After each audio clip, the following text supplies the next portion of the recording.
Bonjour et bienvenue dans ce 6e épisode des avant-premières du grand décryptage de la loi de finances pour 2026 par KPMG Avocats. Depuis le jeudi 27 novembre, le Sénat a entamé à vive allure l'examen du projet de loi de finances en commençant par le volet recettes. Très rapidement, les sénateurs se sont démarqués des aménagements votés par les députés avec la volonté ferme de réduire les hausses d'impôts.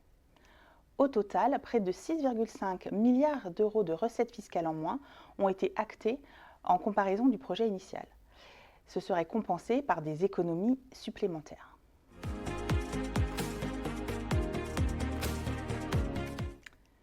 L'examen rythmé a permis d'achever la discussion sur cette première partie dans les temps.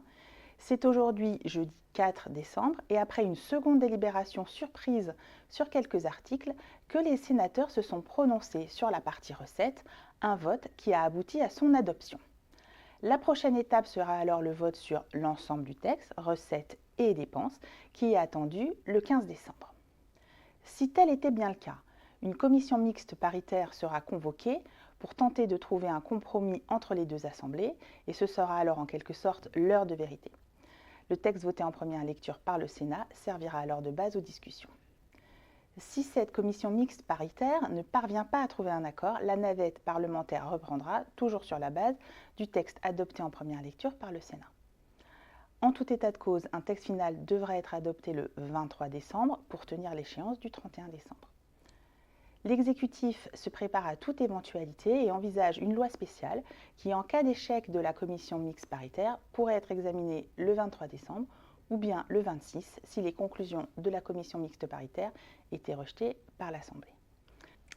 Pour l'heure, le gouvernement a réaffirmé qu'il n'utiliserait pas l'article 49.3, privilégiant jusqu'au bout le débat parlementaire.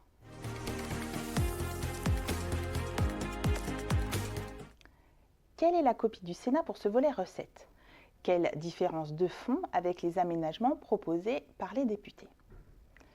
Au préalable, une remarque générale, le Sénat a véritablement entendu apporter sa propre patte, sa propre touche au texte. Tout d'abord, certaines mesures du projet initial du gouvernement n'ont pas été retenues par le Sénat et sont donc purement et simplement supprimées du texte. C'est le cas de l'emblématique reconduction pour 2026 de la surtaxe sur les bénéfices des grandes entreprises qui devait initialement rapporter 4 milliards d'euros supplémentaires à l'État.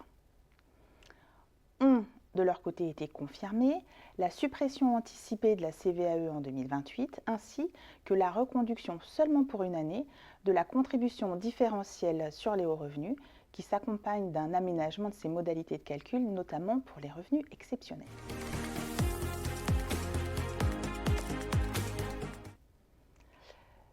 Plusieurs mesures ont été profondément réaménagées, comme l'avaient proposé avant eux les députés. C'est le cas de la taxe sur les holdings patrimoniales, fortement restreinte pour la recentrer sur les biens somptuaires et les biens immobiliers non locatifs. Son taux a par ailleurs été relevé à 20% au lieu de 2%.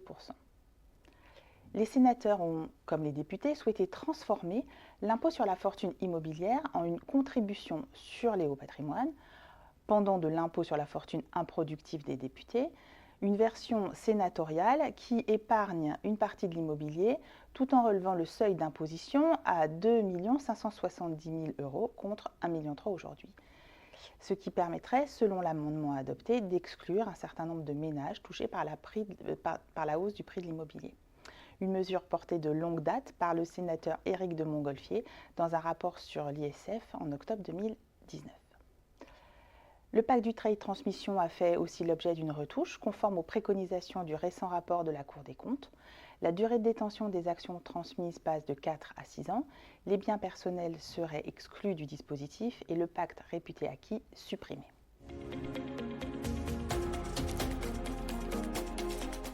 Enfin, des nouveautés font leur apparition dans le texte. On peut citer la création d'une contribution de 3% sur les revenus publicitaires numériques captés par les réseaux sociaux. Le Sénat s'est aussi attaqué à la question des achats en ligne en adoptant un amendement qui porte de 2 à 5 euros la taxe sur les colis de moins de 150 euros en provenance de pays hors de l'Union européenne, et ce afin de renforcer la concurrence équitable avec les acteurs français et européens. Au cours de la seconde délibération a été supprimée une curiosité, une contribution exceptionnelle à l'IS pour 2026, combinant une mesure de rendement, surtaxe sur l'IS, à une mesure de lutte contre les réductions de capital de titres rachetés. A été finalement supprimée la contribution exceptionnelle sur les grandes entreprises du numérique, qui auraient dû taxer au taux de 1% leur chiffre d'affaires français. Enfin, dernier coup d'œil à la possible hausse de la CSG, non encore arbitrée définitivement, dans le cadre de la discussion du PLFSS qui est entré dans sa phase de deuxième lecture à l'Assemblée nationale. Nous continuerons bien sûr à suivre de près l'évolution des débats et une alerte détaillant l'ensemble des amendements adoptés sera prochainement disponible sur notre site. Voilà pour cette 6e édition des avant-premières du grand décryptage de la loi de finances 2026 par KPMG Avocats. Pour suivre l'évolution des débats, rendez-vous sur notre site kpmg-avocat.fr ou notre page LinkedIn KPMG Avocats.